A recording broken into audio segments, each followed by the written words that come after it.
Hello, friends. This is Dave Hurwitz, executive editor at ClassicsToday.com, here with Warner's bigger at 65 CDs, and on the whole better Wolfgang Sawallisch box as compared to the Decca Wolfgang Sawallisch box, which we just spoke to. Both of them still contain, the Decca one had his Bayreuth operas, which were one of the highlights, actually, of some of these things. This one does not have his operas. That's supposed to be coming later in a separate box, which makes sense, actually, because you did quite a few opera recordings for EMI. But let's see what we have here. It's a lot of stuff, including one major epic disappointment, which we will get to very, very quickly. So we take it out. Thingy here, it goes this way this time. You never can tell, can you? And it comes with a pitiful little booklet. It's really, considering that it's 65 CDs, that's fairly sad. It does give you a complete work list in the back, which is like totally unhelpful. It's a leaflet. 65 CDs. You'd think that they could give you some decent packaging. All right. Let me find where disc 65 is so we can take these in relative order. Yeah, that's okay. All right. Now, here we go. Okay, first clump. Let's see, I'll do this clump. It's not a big clump. Well, let's get a bigger clump. All right. Okay. Look at all this stuff. Okay, Mozart, Piano Concerto, 17 and 20, with Yuri Egorov in the Philharmonia. Definitely for Egorov fans. Of course, this is already released in the Egorov box, so, who cares? Mozart Concertos, in like 21 and 22 with Annie Fisher. Now, this, of course, is already in the Annie Fisher box, and that's nice to have, though, for Annie Fisher fans, of whom I am certainly one. Mozart Violin Concerto No. 3, Mendelssohn Violin Concerto with Johanna Marzi in the Philharmonia. Well, that's in the Johanna Marzi box. So actually, the Marzi box, I think, is on the Universal Marzi box. Maybe there's an EMI one. I don't remember, frankly. Let's see, Mozart Piano Concerto No. 3 again, and the Brahms Violin Concerto with Frank Peter Zimmermann and the Bamberg Symphony. Well, these are lovely. Of course, that's in the Frank Peter Zimmermann box. You see where this is coming from? These are good performances, but he's really just functioning as an accompanist, and he's a very good accompanist, so, that's okay. Oh, wait, here it is. The Discs of Doom, the world's dullest Beethoven cycle, with the Concertgebouw. Boy, was this a whopping disappointment.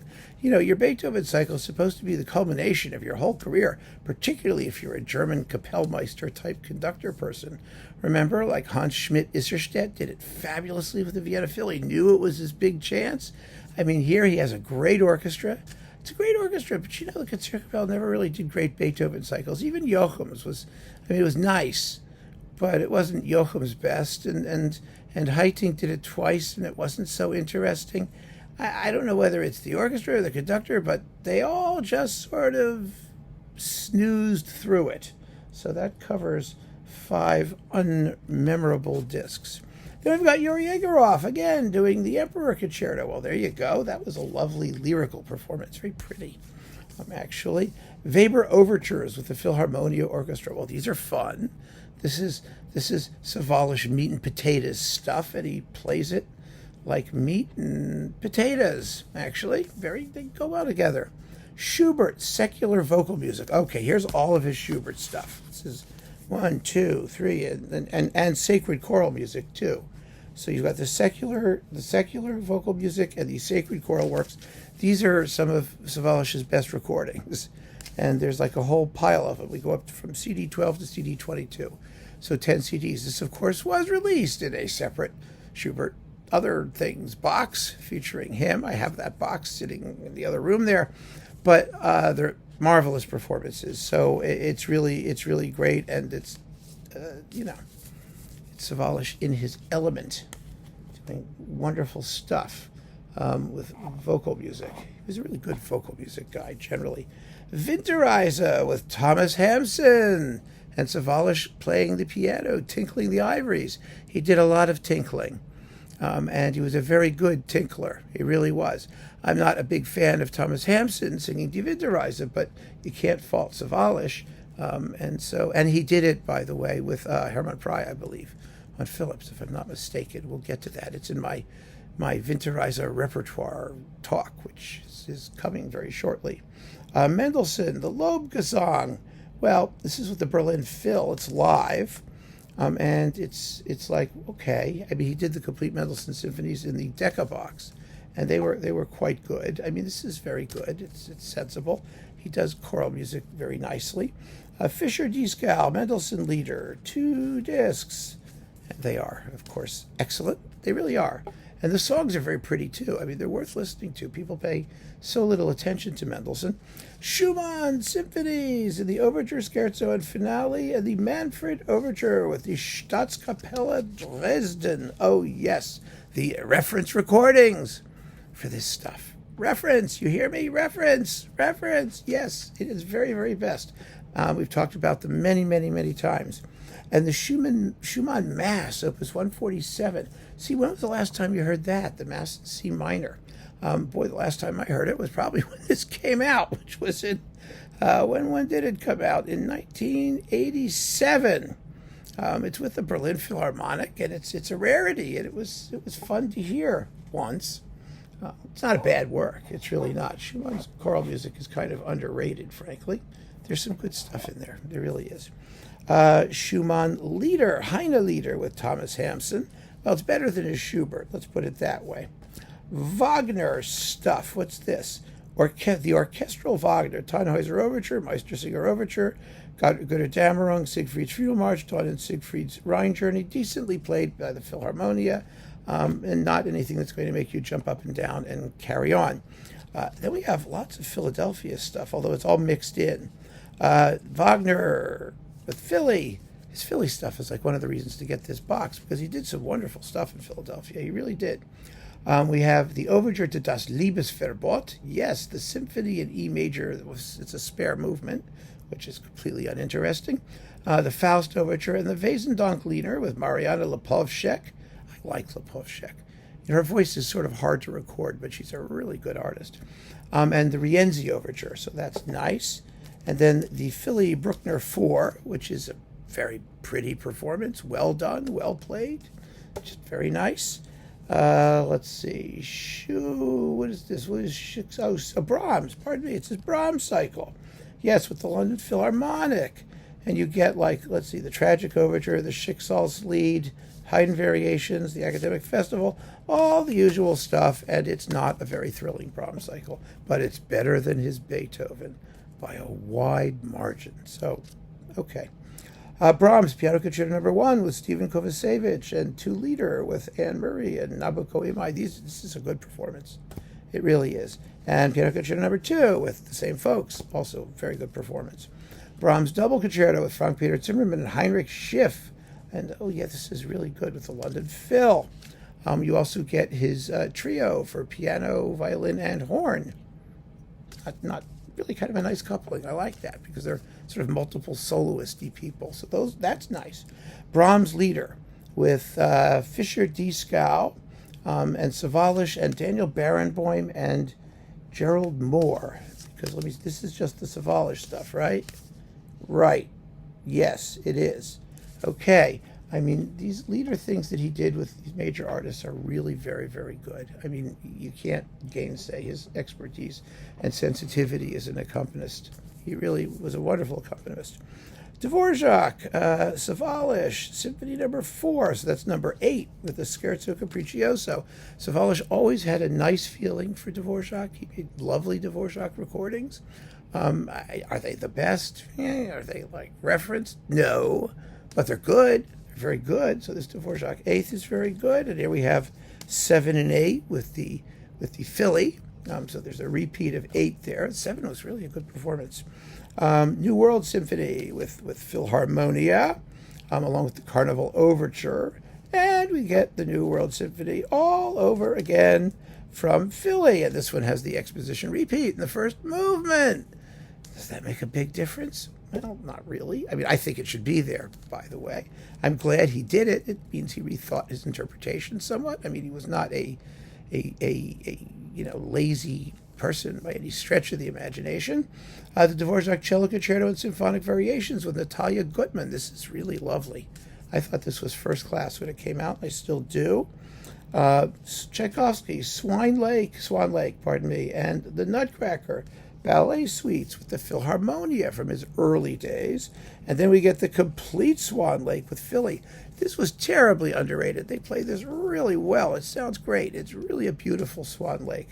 There were a bunch of Swan Lakes coming out at the same time. Sort of new digital productions of Swan Lake. Remember, there was like Slatkins, and then Azawa did it, and all these other people did it. And so Sawallisch is, probably didn't get the attention that it deserved. Dutoit did it on Decca, too. That was a big deal. And they were all good. They really are, and this is too. So, sort of unkillable. Strauss, also sprach Zarathustra, Don Juan and the Burlesque with Emmanuel Axe. It's a very, very good recording. Philly's a great Strauss orchestra, as we all know. Strauss' Le Bourgeois Gentilhomme Suite and the Intermezzo Waltz Scene with the Philharmonia. That's early, and that's fun. Strauss' Heldenleben and the Oboe Concerto with Richard Woodhams, playing the oboe. Now, this is the Helden thingy here with the original boring ending. Actually, it's more boring than the revised boring ending. The revised boring ending, you may recall, has this sort of crescendo with the brass and then a slow dying fade. This one just has the solo violin wafting higher and higher and higher, and then finally Strauss just craps out on it and gives up and says, oh, the hell with it, and goes home. That's that. Doesn't work either way. The Sinfonia Domestica, live from Suntory Hall in Tokyo. Oh, this was exciting. It's very exciting. It's very, very good. Dennis Brain, Richard Strauss Horn Concertos, a classic. It was in the Brain box, of course. Strauss Lieder with Lucia Pop. Beautiful singing and beautiful playing by Sawallisch on the piano. And there are a lot of Lucia Pop fans out there, I know, so you'll want that. Strauss Lieder with Margaret Price, another beautiful, wonderful singer. And he plays the piano. His Strauss songs are really important because Strauss songs are underplayed, especially the Lieder with piano. And they're difficult. I mean, the piano accompaniments are difficult, and his dedication to the music is second to none. It really is. Then we have the four last songs with Barbara Hendricks and 15 other Lieder, with Sawallisch playing piano sometimes and conducting the Philly sometimes. Barbara Hendricks doing the four last songs. Does anyone talk about that recording? I mean, it's not that it's bad. I like her voice. She has that wonderful sort of silvery vocal timbre. It's very kittenish. Maybe not entirely right for the four last songs, but what can you say? Pfitzner, Songs for Baritone and Orchestra, with Bavarian Radio and Sawallisch and Fischer-Dieskau. Pfitzner's orchestral songs are some of his best work. They're good songs. They're pleasant to listen to. They're enjoyable. Wonderful Hindemith disc. Mathis der Mahler, Symphonic Metamorphosis, and Nobilissima Visione. It was very, very good, and I'm happy this came out, and he should have done more Hindemith. He would have been really good for that music. Oh, look, he did Carmina Burana. Who remembers this one? I remember this one. Yes, with Agnes Giebel and Paul Kuhn and Marcel Cordes and the Kölner Rundfunk Symphony Orchestra with Karl Orff, thanking the entire team. He gets on there and he says, for a minute and 40 seconds, Danke. Yes, he's very happy. The performance is not a great Carmina Burana. Nonetheless, what is this? Oh, 20th Century Trumpet. Oh, good Lord. All kinds of 20th Century Trumpet. So that's, if you like 20th Century Trumpet. And last but not least, this was terrific. Stokowski transcriptions with Philadelphia. I mean, he finally decided to have some fun. God forbid he should have some fun, right? That's 65 CDs worth of stuff. So what's good here? Well, I mean, obviously the Schumann, all the Schubert stuff, all of the Lieder accompanied by either orchestra or piano. The Richard Strauss stuff is very good. A lot of his Philadelphia stuff is good. Dvorak's very good. The Bruckner's good. The Hindemith's very good. There are some really good things in here. And I think for the less familiar choral music, the Schumann Mass and whatnot, I mean, there were things he did that nobody else was doing, and he was smart to do them, to find the highways and byways of the untouched German repertoire and play it very, very musically and very well. So, like I said, this 65 disc box has some rarities and other things. You may not have gotten the rest of that stuff if you don't have all the Schubert. You don't have these other things, these other boxes for other soloists with Yuri Egorov and Annie Fisher and all those people. Well, yeah, why the hell not? I mean, it's okay. And it represents him very well. I just wish his Beethoven had been better. And his Brahms, for that matter. It's interesting how in like those standard German rep things, he was not at his best. But nobody's perfect. So keep on listening, friends. Thanks for joining me, and take care.